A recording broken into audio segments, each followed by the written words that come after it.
It's an honor to meet you, LP Camozzi. And as I mentioned to you before in our virtual green room, I'm sure that I've seen your name somewhere, and I just can't for the life of me recollect where. Can you tell us a little bit about yourself? Sure. I'm a resident of Montreal for the past 20 approximate years. Born in British Columbia, worked in Toronto, worked in BC. And when I moved to Montreal, I decided to become a children's author and entertainer. So I first published a book called, what was it called? It was called Pasta Pazoo, More Better Spaghetti. Pasta Pazoo, More Yeah. Better Spaghetti. And can you tell us about that book? Sure, that book was written for kids who like pasta, but they only really know about spaghetti. So it took them through the world of pasta, and the illustrations were done by my daughter, and some nice, colorful illustrations. Oh, wow. Yeah. The book was printed in India. Cost 75 cents to print it in India. Mm-hmm. Hardcover. Very popular. Sold out. Basically a bestseller in the province of Quebec. That was my first venture into writing. At the same time, I was starting musically, but I won't get into that too much. I'm a father of 3, grandfather of 5. I've got a couple daughter here in Montreal and a couple kids out in BC, a couple grandkids out there, one here. So been married for 38 years to the same French-Canadian woman I met on a bike trip in New Brunswick. Oh, congratulations. So we've been across the country a couple times, and your progeny is infiltrating the country too now. yeah, and they're all successful kids, which is my claim to fame when it comes to my latest book, which we talked about briefly, which is called Hey Daddy. Right. This book is for you. Hey Daddy, this book is for you. And it's specifically written for fathers today, based on my background as a father and a grandfather with successful kids, successful marriage, and it's a lighthearted, fun read. Self-published here in Montreal. I've got a really good printer here, and that's the sort of the style of books I'm doing now. Is they're all softcover, print on demand, because it's rather than like this book here, which was my second book. It's called Spice Capita, That Dancing Guy, and this was a hardcover, full color, 36-page book, printed in Hong Kong, where you had to print 3,000 books. So if you print that many books, you got to sell that many books eventually. I'm still selling that book, even though it was long listed for the Blue Spruce Awards in Ontario. So. The reason I'm really focusing on Hey Daddy is because Hey Daddy was recently awarded a winner certificate from Canada Book Awards, Congratulations. Which is based in Ottawa, which makes me a winner. See? Yep.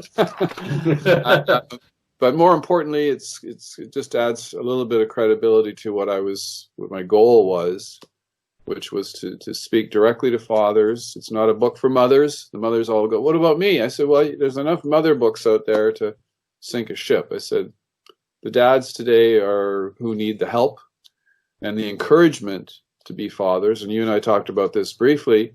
Yeah. But from my perspective, to me, it's a crisis. It's a situation where there's a tremendous imbalance in the world right now. And unfortunately, a lot of the marriages are breaking up when their kids are very young, and or guys aren't interested in getting in relationships, and women aren't interested in getting in relationships with guys who don't want relationships. So there's a lot of disconnects out there in the world of families and parenting, and I wanted to make a statement that would be not pushy, but relied on some research that I had done and a couple things that I've been following for a number of years related to boys falling behind. Mm-hmm. Boys have been falling behind in the school system since my kids were in school, which is 25 years ago, when things started to recognize that for many years the girls were left behind or ignored. the way they treated it is they just basically cut the boys off the back of the bus. And that's resulted in a lot of problems within, as we said earlier, with relationships and how things are coming together. Unless you have a very strong family unit, and strong family units still succeed. But so those are some of the big picture ideas. But at the end of the day, I've always been interested in kids. My job when I was a teenager was a lifeguard. I used to teach swimming to kids. Singing the music to kids is a real joy for me, to get kids involved and sing about things that affect them, whether it's Big Bad Bully Billy, or whether it's I think I'm in love but I'm not really sure with the redheaded girl who sits right here next door. These songs all have things that are still bits of my memory going back into my life, and things that I came across living in either West Coast rain conditions or Northern Ontario snow conditions. Those are what prompted the stories in the songs. So, but this being a book thing, I guess the other, so I've shown you my first book, which was Pasta Bazoo, More Better Spaghetti. Yep. Second book was Spice Capita, which was a story of a boy who went around the world of dance, and every place he went to reflected the artwork of that country.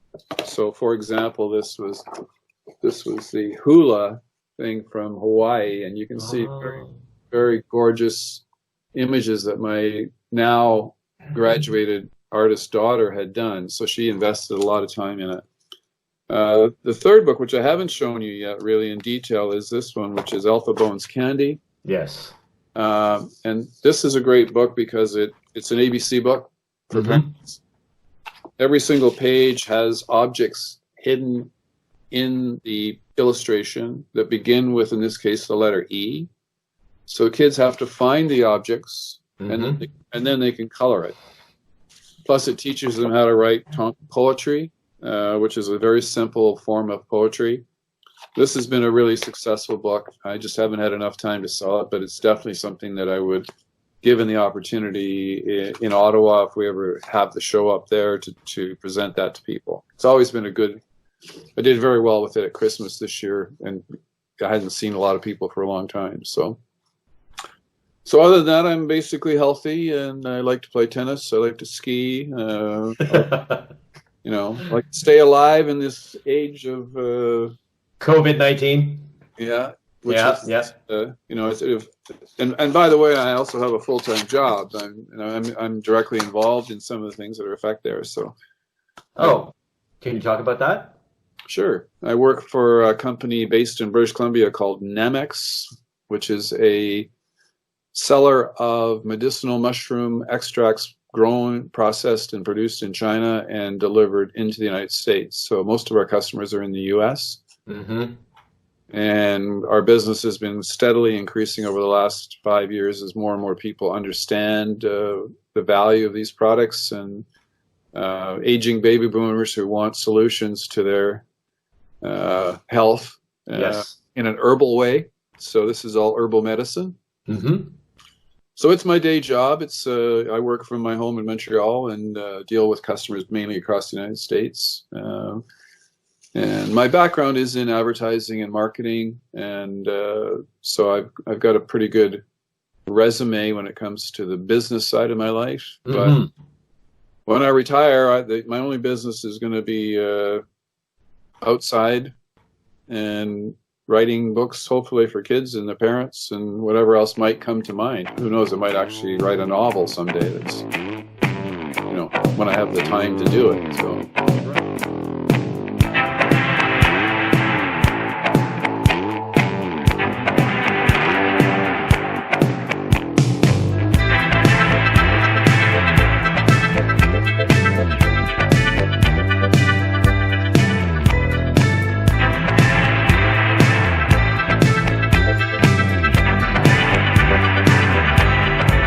LP, can you talk a little bit more about your motivation for being a children's author? I know when you spoke about, hey, Daddy, this book is for you, you were reflecting on your own experiences as a father and a grandfather, and this this lack or this deficit in current Western society regarding the role of the father. Can you talk to us a little bit more about maybe what experiences have motivated you to become a children's author? Well, probably first and foremost is that I was bullied really badly when I was a kid. I wore glasses from the time I was 16 months old because I had an eye problem. So when you wore glasses in 1952 or 54 when you went to school, you were one of a kind because it just didn't exist. So I took a lot of heat for a long time as a young kid growing up, just dealing with people either wanting to beat you up and or whatever. The good thing was that, plus I was a smart kid in school, but the combination of that bullying, I think, affected me in many ways in terms of actually working up to my potential. Because when you get bullied by people, you tend to try to fit in, and you do this and do that. So, plus I had seen and witnessed as a parent, being part of the parent-teacher committees in where my kids grew up. I could start to see how the girls rightfully were getting much better treatment and encouraged to do a lot more things that they weren't doing before. But unfortunately, a lot of boys were falling off the apple cart. So I wanted to write things that would appeal to boys and girls, but I wanted to be able to sing to both of them. I wanted to be able to encourage both of them to do what they want to do. Because I like kids. I've always liked kids. I've got successful kids. I came from a family of 7 kids. So these are all things that were probably part of why I wanted to do this. And I think it's still evolving. I think, who knows where it will go. But I know that I have a very good rapport with children. And if you've ever seen any of my stuff on video, then you would see that, just the kids like me. So, but it's tricky, there's so much paranoia that's been created over the years about being involved in the school system and what have you. It's a very touchy subject. And the other key thing that motivates me, I'll tell you right now, is that what we've witnessed in the public elementary school system in Canada is basically that male teachers have been dumped off the back of the apple cart. So the children today are largely being taught by women, which is fine, except there's not enough male role models in the system. And if there's not enough male role models in the system, then the system falls apart. And we get into the situation that we started this conversation with, which is that if we now have a situation where women today who are successful, and rightfully so, can't, quote unquote, can't find decent men. I don't know how many times I've heard that quote. Mm-hmm. All I got to do is go back 20 years and see how it started, and go back another 15 years and see how male teachers could get thrown out of the school. If a kid went to the parent and said, "Daddy, this man touched me in the school," or "Mommy," the school would immediately toss out that male teacher until it was resolved. So that's improved somewhat now, but there's still a very big gap between the percentage of women teachers in the elementary school systems and the male teachers. So, and I think that contributes to all the things we're talking about, because women teach differently than men. And, absolutely. So those are. I mean, I'm not picketing anybody on it and going on a campaign about it, but and I benefit from it because I can get invited to a school because there's maybe the only guys in the school are the janitors. Mm-hmm. I can go in and say, "Hey kids, I'm a daddy. I got 3 kids just like you. They're all growing up now. This is where some of the things we did. Boys and girls. See if you can do it there." So, combination of being bullied as a kid, being creative. I mean, I'm a writer by profession. advertising writer by profession, marketing writer, but want to do something more fun. Plus, it's a people thing, you know. I love going to doing things where I'm sitting at a show or a fair, and I get to talk to parents, and I get to ask them to have their kids see if they can find a couple objects in Alpha Bones candy, and see them get it. Like it's quite an interesting process. Because I do visits to chapter stores occasionally, actually fairly regularly, but I'm trying to get out of it. But it's just because it's so much work, but. You can get families where they'll come in and you'll have two brothers or two kids that are 4 and 5 respectively, or 6 and 4 or whatever. And some of them can't read a word in this book. Hmm. Can't read a word. And then you get another kid who'll come in with his mom, and he's obviously been well trained, and he's obviously wants to learn about words. A, he can read the poem. B, he can find the objects because he wants to find the objects. And C, he wants to take it home because he can learn how to write a complete thing in the back. And he is an exception to the rule. There's a lot of, I don't know how they're doing it now, but there's a lot of young kids today that are in that absolutely critical 4 to 8 age group. They can't read. Mm-hmm. Can't read well enough, you know, so. Now, I'm not talking about private schools. That's a different thing. Right. I'm talking about the public system. So, and I'm not wanting to talk about too much because I'm going to be blacklisted. But, you know, I mean, those are things. You asked the question. I think I've given you enough. Yeah.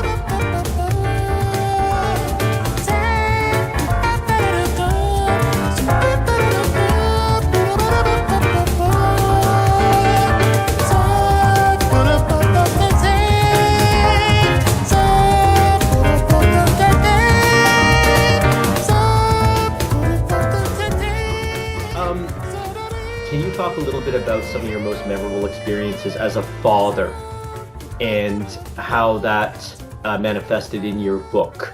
Hey, Daddy, this book is for you. Well, one of the first things mentioned in the book is that I, as a father, my first daughter was born in 19... oh, she's going to get me now. Yep, that's it now. Yeah, either way. She's the artist? My first daughter's now 38, so whatever the year was. But when my wife was pregnant, I went into the maternity ward to help her deliver the baby, which was unheard of in those days. It was just like the woman goes in with the women, and the men go outside and smoke cigars with the guys. But I was there at the very beginning of fathers wanting to be part of the birth process, and my wife gave birth naturally to the kids, so it was quite what an experience. Yeah. So that was certainly an influencing factor in it. The other thing is that as I quit a very good job living in Vancouver, I had a very successful career in Toronto for 10 years in the advertising business. And being born in British Columbian, one of my kids wasn't healthy in Toronto. We wanted to try something new. And I asked my wife what she wanted to do. She could have said, let's go to Quebec. But she'd seen some of the pictures I'd done shooting commercials in Vancouver. And she said, that might be a good place to go. So we packed up the kids and we moved to Vancouver for the health of my kids and also for a change. But as it turned out, the people who hired me and we didn't quite get along, so I was out of a job a year into it, actually 9 months into it, and I said, screw it, I'm going to run my own business. So I started my own one-man ad agency, worked out of the basement, helped take care of the kids, and I've been that way since 1986, I guess, on my own. So, but we never had any money.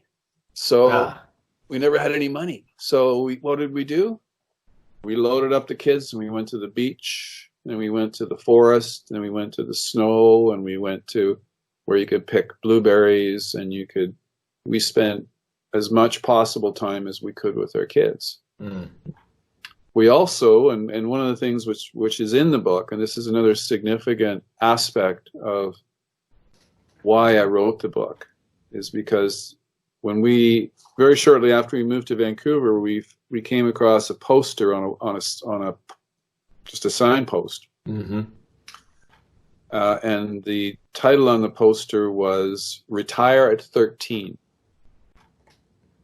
Okay. And it was put on by I believe, a PhD student and/or somebody who was a practicing professor at UBC that I've never managed to uncover since. But going to that event changed our life, because the basic premise of his presentation was that, based on international study, was that even though in Canada there might be a 12-year-old girl who's going through the process, going to university, what have you, in other countries that same 12-year-old girl might already be a mother.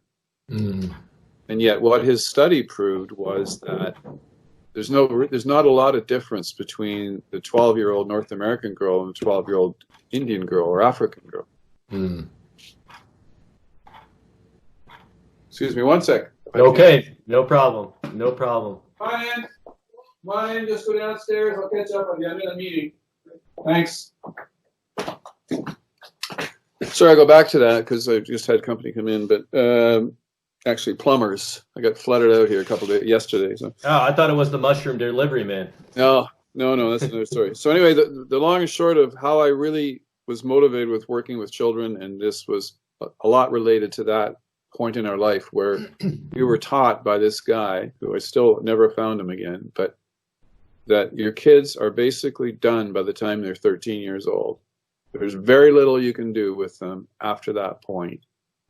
So the key is, if you're going to be a good father and a good mother, what you need to do is invest as much upfront time as you can with the kids, like 0 to 8 at the very minimum, on all the kinds of things I just talked about. Right. And what that does is it forms the children. It starts to teach them the different roots. It gets them established, teaches them to read. We piled books on our kids, as my parents did to me. So, but his point was well taken. By the time and we've run across these situations too, my wife and I, where somebody's got 2 boys, 14 and 12 or whatever, and they are complete hellions. They've had problems with the police. And it wasn't for a shortage of money.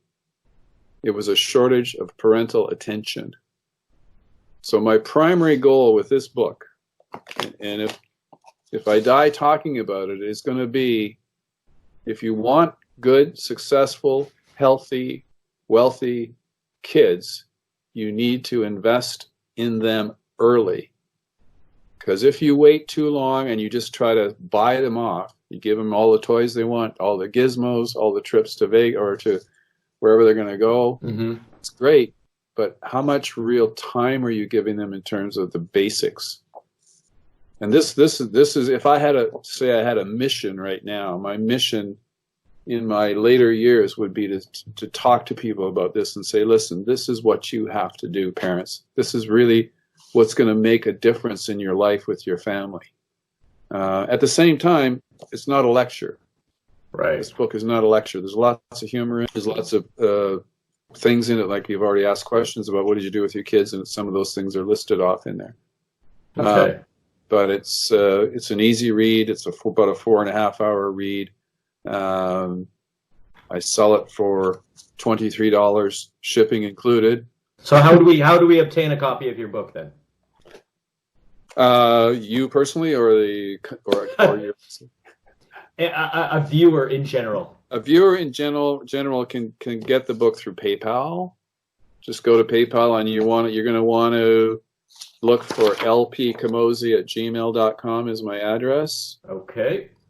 lpcamozzi@gmail.com. Gmail.com is the link in PayPal, and then they can send me $23, and I will package up a book in a nice little envelope that looks like this. and they go in there. The book goes in there. I ship it to them after I get their money, and everybody's happy. Thank you for the step-by-step. Appreciate it.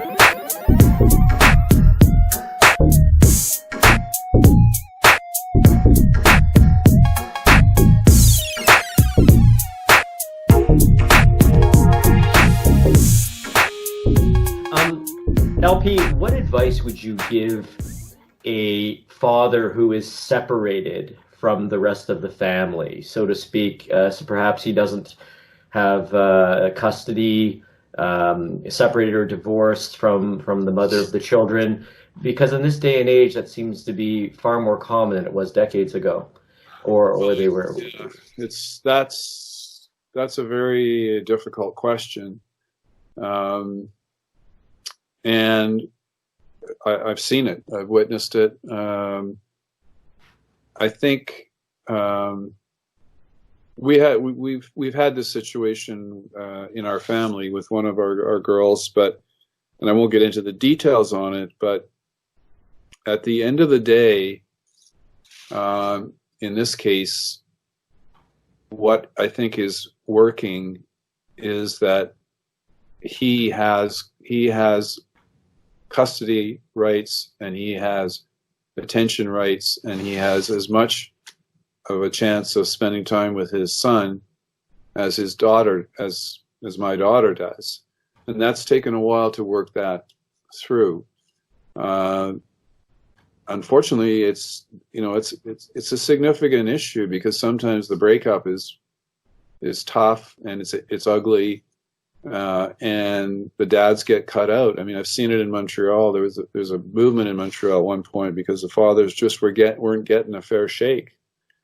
So I think it's on an individual basis. I think that that has to be worked out between the two combatants, if you will. But the other thing that has worked with people who because I helped mentor a client of mine one time who was, a marriage just wasn't working. And, but I said, I helped her to try to get some therapy, try to get the two of them involved in therapy. Still didn't work. But ultimately, I think the one piece of advice that I noticed from another friend who'd gone through it when I was in Toronto is that they stayed relatively close to each other geographically, so that you could, in this case, their son got a little bit older, he had an automatic choice of being able to go to either of the two residences because they were reachable. So, as opposed to a situation where a father today might be, if I was in Montreal, maybe he lives on the South Shore and the woman lives on the island. Mm-hmm. And it's complicated to get it there. And the other thing is, I guess you just have to get over the anger. I mean, that's not easy. You need to have some counseling probably. And fortunately, my wife and I managed to survive our 38 years together. But I think part of that is that we give each other the space that we want and need at times, So, yeah, and to be fair, though, it's not easy. I look at my parents' generation, and there were many couples who, they had 4, 5, 6, 7 kids, and finally the woman said, "That's it, Charlie. We're not having any more kids. If you want some action, go get it wherever you like, and I love you. I'm going to stay with you." But so and it's gone from that to of course to having the tools to not get pregnant. But if you go from that standpoint, and my dad in those days, he worked his ass off at night to try and feed 3 kids, selling life insurance. So. We saw my dad once a week, basically, for an extended time. But that extended time was a full, intensive day with Dad, and we did everything. And my mother got a day's break. But And everybody's different. Every couple today is different. I don't think there's any specific plan, but when it comes to your children, they're pretty smart. They figure it out pretty soon in life as to what's going on, and it's not easy. It's just not easy. So it's not. I can't really go beyond that because I haven't gone into that space, but I will say that it's an unfortunate balance in a lot of cases where there's not enough time for dad, and there's not enough time for dad to bring, especially when it's a boy. Boys need their dads to give them direction and what have you.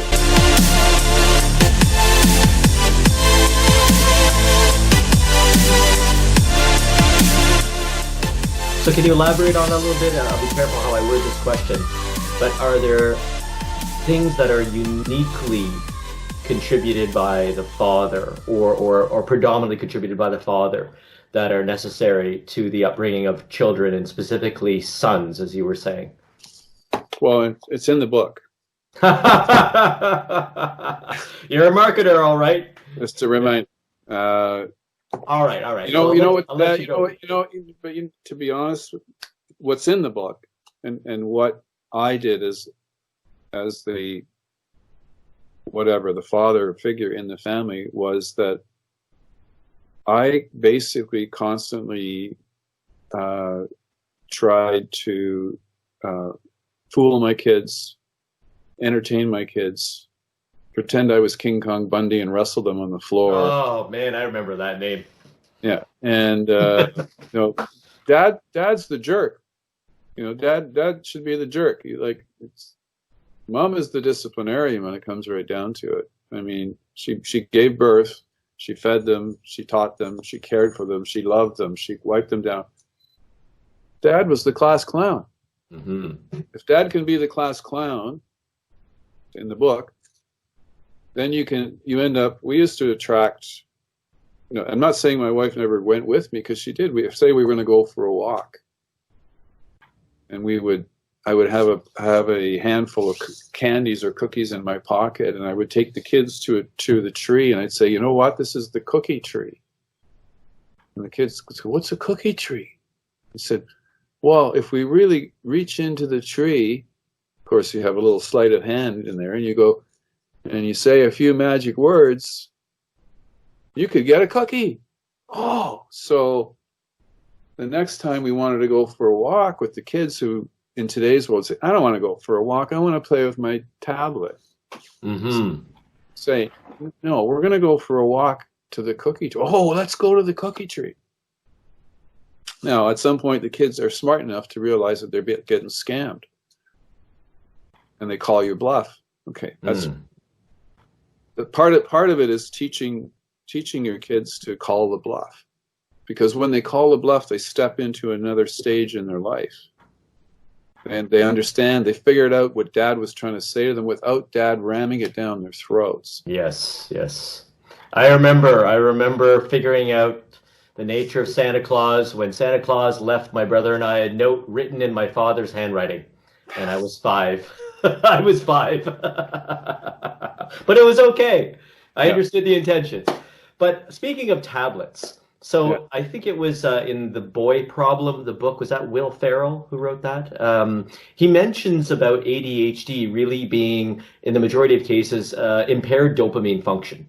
So with the amount of stimulus kids get today and the surges in dopamine at the touch of a button, what's your feeling on that, and what role a parent, and even specifically a father, can play in dealing with this different challenge?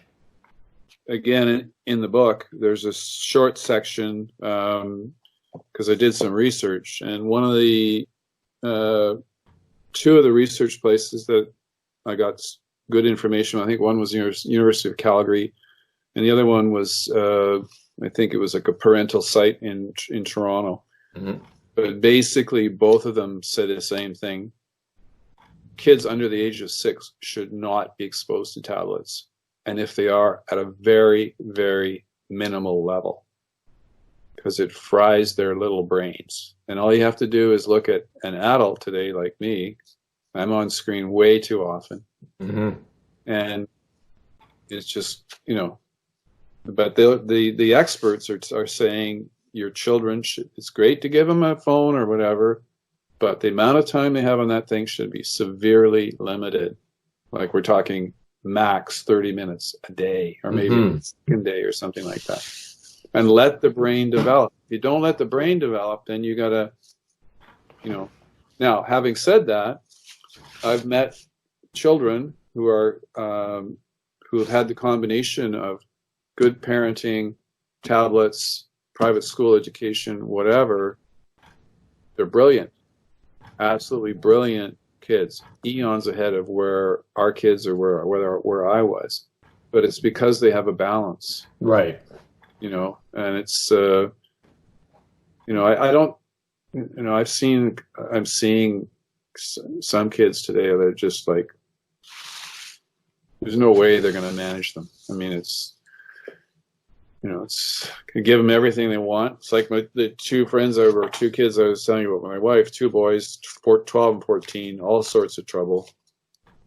They'd been given everything they could ever imagine in their life. Beautiful house, lots of money, lots of vacations, no time from the parents. And at the end of the day, one of the parents ended up having to stay at home to prevent the kids from either burning the house down, hosting a big party, or doing something that was going to put them back in the juvenile jail system.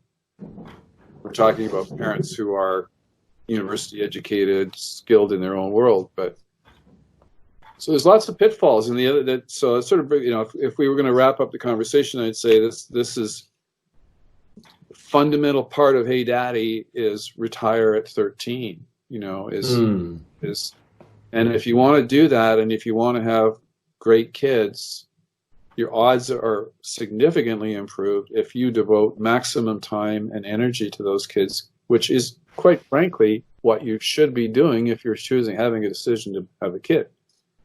They're not another piece of furniture in your custom-made townhouse overlooking Toronto Harbor. They're a human being that needs to be taught how to grow up.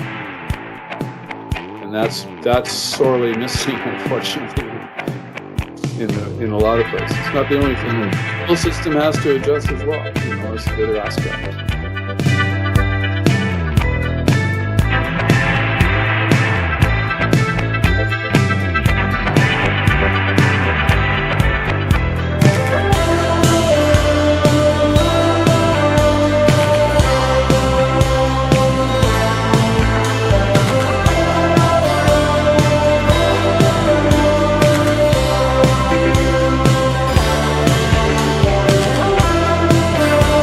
LP, just before we wrap up here, is there any message specifically for grandparents in your book?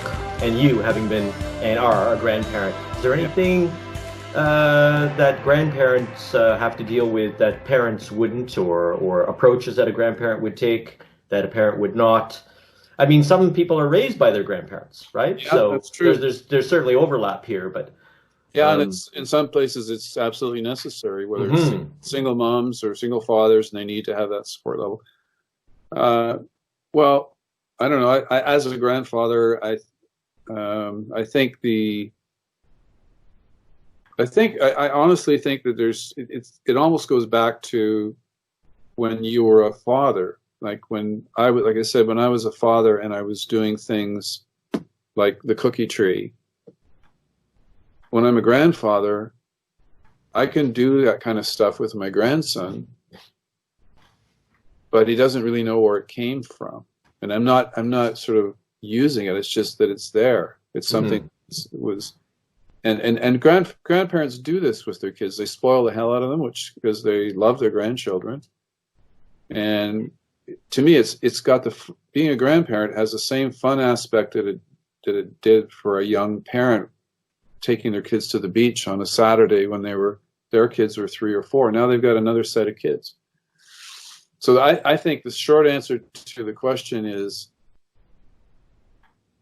either make up for what you didn't do as a parent because you were too busy, too preoccupied, too money oriented or whatever, and you went through problems with your kids, or do the things that were the most fun with your children, with your grandchildren, because it worked with your children. And that's what a lot of them do, including my wife. I mean, she's happy to spend 2 days over, even though she's still working full time. If my daughter needs help, she'd be over playing games, making stuff up, teaching, reliving your youth. That's what grandparenting and kids is about. So lucky grandchildren. Yeah. Is there anything else you would like to say, Patrick? Well, I'd just like to say I hope we all get out of this. We can all get back to some sort of normalcy with all this corona stuff going on, and that's going to be a terrible problem for so many people because their kids can't go to daycare. The parents, so we'll see if that changes our world in any way too. Do you have any advice on dealing with this for parents that have their children with them now and would otherwise have them in school? Well, maybe it's an opportunity, maybe it's even taking out the financial side of it, because that's the challenge. They're going to be the real challenge, because there's way too many people that are stretched to the nines these days, and they really don't have any safety valve. And I know what it's like, because it's taken me a long time to get back to being an entrepreneur. I know what it's like to, go to the bank machine and put the card in and put in your number and hope that there's money there. So it's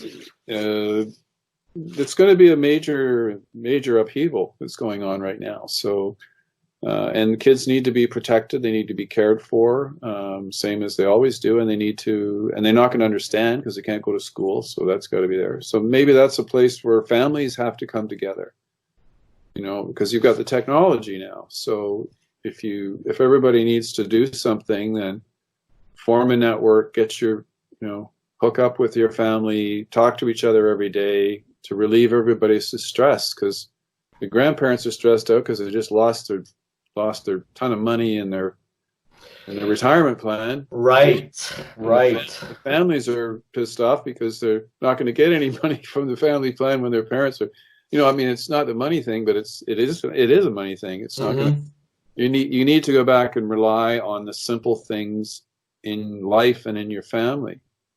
And I remember I could just hear my mother talking to me now about when she grew up with 12 to 10 kids or to 11 kids in the family, grew up in the Dust Bowl in the prairies, were forced out of the Dust Bowl in the 30s and to move to BC. And the only place they could afford to live in was a farmhouse that had been used as a pigsty, and they had to clean it out.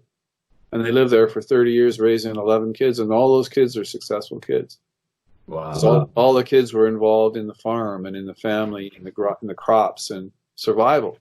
Half of them didn't have shoes. We're such a spoiled world now. We've got everything and we've got it instantly. But when you really talk to grandparents about what it was like, and this will be the last thing I'm going to say.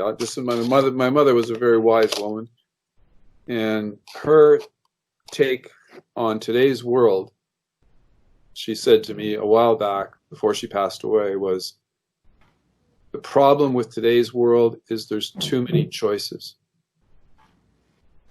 And everybody wants those choices. And they get all the choices, and then it all blows up. Because they tried to have too many choices. Keep it simple. And buy the book. Your website, LP, tell us about your website. Website is lpcamozzi.com. Thank you. You've got it. You got the spelling there, so make sure that gets up properly. And I really enjoyed the interview. I thought you did a great job, and I appreciate this opportunity. And I look forward to being in Ottawa, hopefully, once all the dust settles and we're at the book fair. And like I said, I've got, all three of these books are available to be shipped to people. Okay. This one is $23, including shipping and tax. This one is $21, including shipping and tax. Okay. This one is $19, including shipping and tax. Okay. So basically, they're all very good value books. All had some sort of winner thing attached to them, but this is my mission. Understood. Understood, LP. It's been an honor, and I look forward to meeting you in Ottawa. Thank you for your insights, and stay safe at this time. I will. You too. Take Bye-bye. care. Bye-bye. Thank you. Bye-bye. Are you a writer? Are you seeking to self-publish high-quality and mass-marketable books? Would you like to avoid the typical low-quality self-published book that generally sells less than 50 copies? Here are top 10 ways Agora will make your book look like a potential bestseller. AgoraPublishing.com services include: number 1, ISBN registration. 2, cataloging in publication or CIP registration.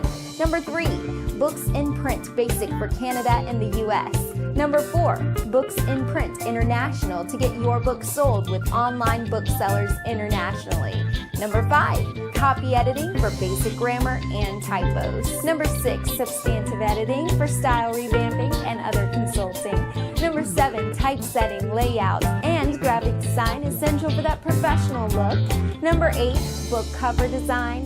Number 9, book website and author blog design along with search engine optimization, often just called SEO, and also search engine marketing, otherwise known as SEM. 10, AgoraPublishing.com even provides book distribution, agency services, and so much more. So what are you waiting for? Go to AgoraPublishing.com today and find out how they can make you a great selling author. That's AgoraPublishing.com. AgoraPublishing.com.